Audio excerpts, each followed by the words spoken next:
The Doom modding scene is one of the most robust and innovative, and currently there are plenty of mods based on a heavily modified version of its engine, called GZDoom. Some of these could be described as proper games, since they have long since forked off to run standalone.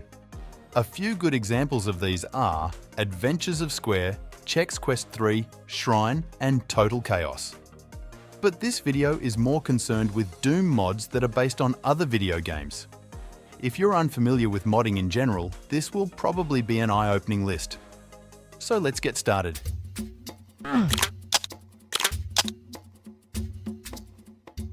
As the name suggests, this mod is heavily inspired by the original Lara Croft games. The level design is not as straightforward as you might expect for a Doom mod. But since it takes its cues from Tomb Raider, that should be expected.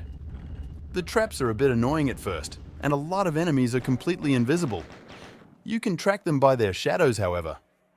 There's a good variety of enemy monsters, some derived from Doom and some more unique. Overall, it's a good mod, but probably not as ambitious as the others in this list.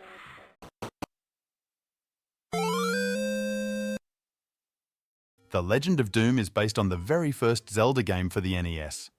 It's not a one-to-one recreation, probably to avoid copyright issues with Nintendo, but it's a very close approximation. I had some fun with this, although it's almost impossible to dodge enemy attacks. To make progress less of a hassle, I found it best to just circumvent them. Believe it or not, this is not Mortal Kombat 2. It's a Doom mod that closely resembles the original game. It's actually awesome, but setting up the controls can be quite bothersome and time-consuming. It's the reason I can't place it higher on my list. Otherwise, there's a lot of fun to be had here. You just need a lot of patience to configure the controls. Unreal RPG is a technical marvel. It looks exactly like the first Unreal game, and I don't know how the mod creator did it. I mean, this is a Doom mod after all. Graphics aside, there are some balancing issues with the gameplay. I kept running out of ammo, and the enemies were far too numerous, and it wasn't like I could avoid their attacks in narrow passageways. If the mod creator can perhaps tweak the game to be more fair, I might like it a lot more.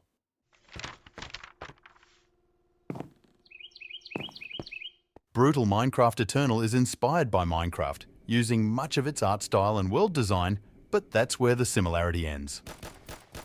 Gameplay revolves mostly around surviving hordes of zombies, and they don't stop coming. Things can get somewhat desperate when ammo starts running low.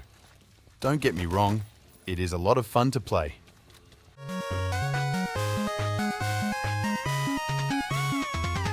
Mega Man 8-Bit Deathmatch is squarely aimed at multiplayer gamers. It can be played against bots, but its core audience is online. For that, you will need to run it through GZDoom, which is a source engine designed specifically for multiplayer Doom mods. As for the game, I think it's awesome, and there are no complaints here. It's a unique take on Mega Man and all of its characters. What's not to like?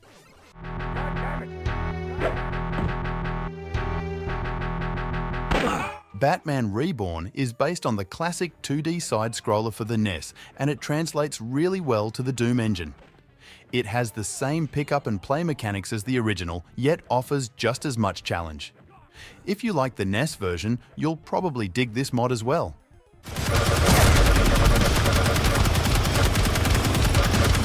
This is essentially the modding community's take on Quake Champions, and it's pretty decent.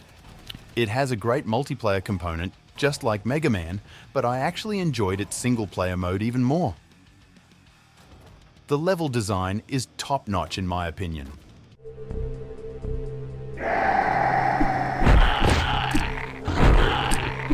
In the late 80s, Splatterhouse got its start on arcades where it gained popularity as a side-scrolling beat-em-up.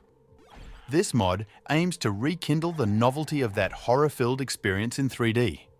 It's a decent recreation of the original game, and while I had fun playing it, the arcade game was more special. Still, if you're looking for something new, this might scratch that itch.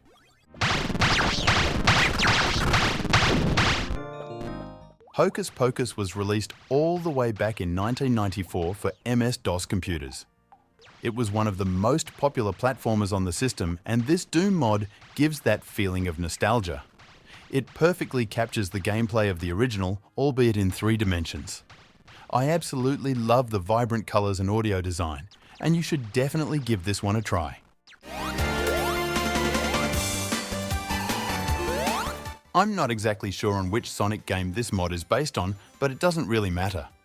It seems to have inherited most of its art style from the early 2D games on Genesis. The level design is as good as it gets, although physics are a tad floaty. For that reason, it will take some time before you can land easily on enemies or platforms.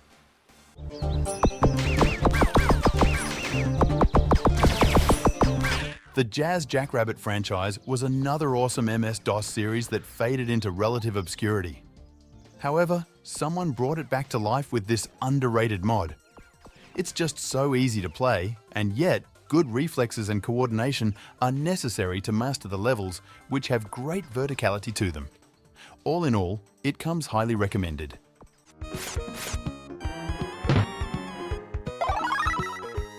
In Zombies Ate My Neighbours, you have 2 important goals. Firstly, you have to try and stay alive.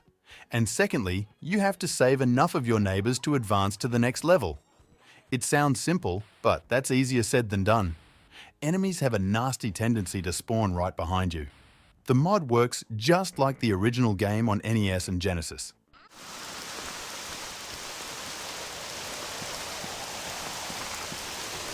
Of all the mods showcased here, Alien's Eradication boasts the creepiest atmosphere. The tension builds slowly at first, until the monsters start coming out of the woodwork, proverbially speaking off course. The mod is loosely based on Alien Trilogy and Alien Resurrection, which came out on PS1. It feels almost like a sequel to those games, which says a lot about its quality.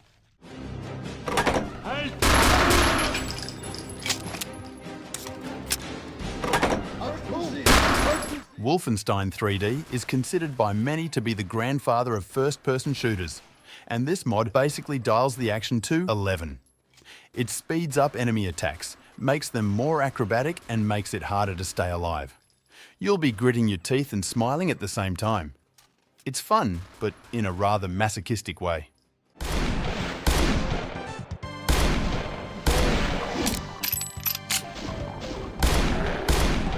The Golden Souls and its sequel are heavily influenced by Mario 64. You'll see similar themes and hear familiar jingles in the background as you traverse the colourful worlds. At its core, it's still a proper Doom mod, but with all the playful nuance of a Nintendo exclusive. Even the way you have to acquire Golden Souls to unlock doors is reminiscent of Mario 64.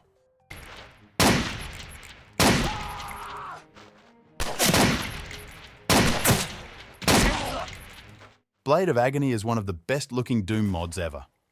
It's reminiscent of Return to Castle Wolfenstein, but it is more or less its own thing. It has deeper gameplay than most mods, and even has a tutorial section. Still, all this graphical fidelity comes at a price. To run the mod with all its bells and whistles enabled will require a beefy computer.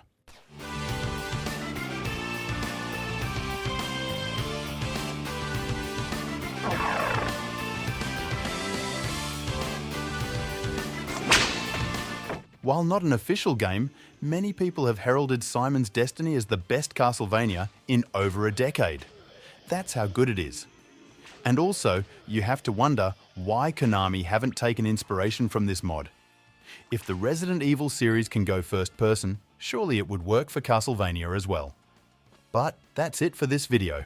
If you found this useful, please remember to give a like. It really helps with the algorithm. Thanks for watching and have a nice day.